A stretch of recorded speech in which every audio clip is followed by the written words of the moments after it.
Hey everybody, so I want to go over to Shopify dashboard right now. Right now I'm logged into my Shopify store. I am logged in on the home screen. So as soon as I log in, this is the page that I see, and it should be the page that you see as well. Now I'm not going to scroll down and look at all the things on this page because I noticed that each one of my store has different things. But right up top, you should see your sales and orders for the day, and it'll always compare it to yesterday as well.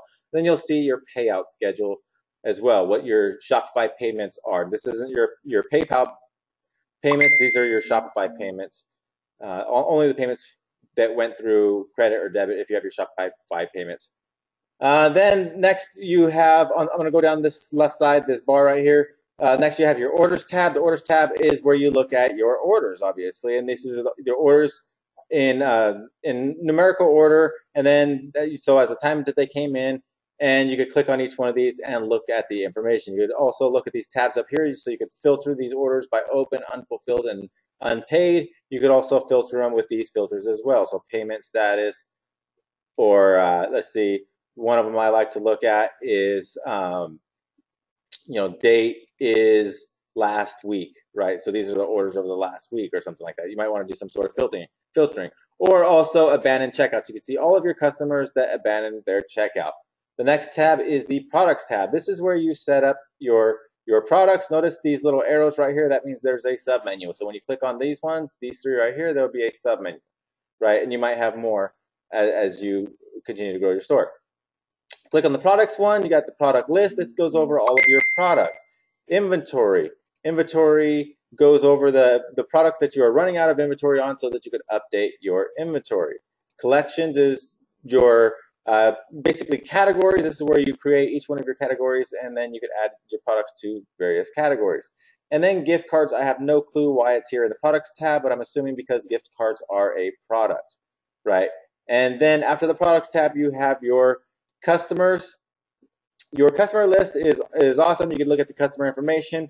You could also sort and filter through these presets up here: accepts marketing, repeat customer, prospects from the United States. You could import your customers or other customers, and you could export customers. Let's see, this filtering customers, one thing I like to do here is I like to do the same thing, play with this and get some specific information. So one thing I like to do is how many orders placed in order, number of orders I like to look at greater than, let's say, 4. I like to just know how many people are repeat buyers and are really faithful customers. Okay, and so we see right here a bunch of orders for over, people have bought over 4 times while that person bought 10 times. Wow, so that's really, really good, fun thing to look at. Nothing very, very valuable. It can be valuable, but those are options. Make sure that as you're getting familiar with Shopify, look at the little buttons there, look at the the various things and get familiar with them, start using them. There's a bunch of cool things. Don't let them be hidden. So that's why I want to point that one out. Next is reports. We have the highest Shopify option so that we have all of these options right here. When you have the lowest option, I think you only get like the first 4, and then the next option you get a few more, and then when you get the next plan up, you get a few more, right? When I'm talking about the Shopify payment plan that you have, or your subscription to Shopify when you set up your store, right? So I got the highest one. You get most options, and I really love it. I think it's really, really worth it. You get to customize your own reports, you get to create your own reports.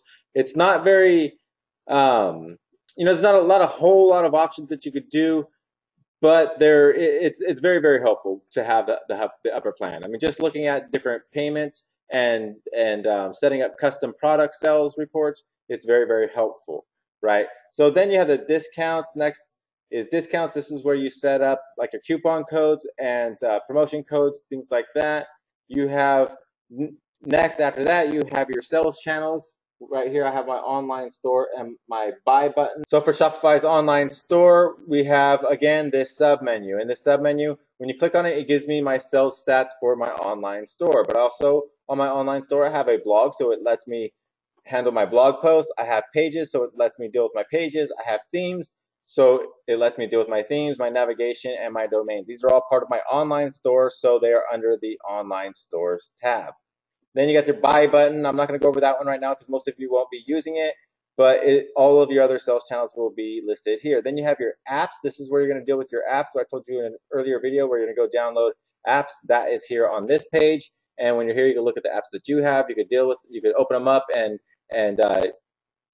use those apps from right here on this apps tab, or you could add more apps from the app store.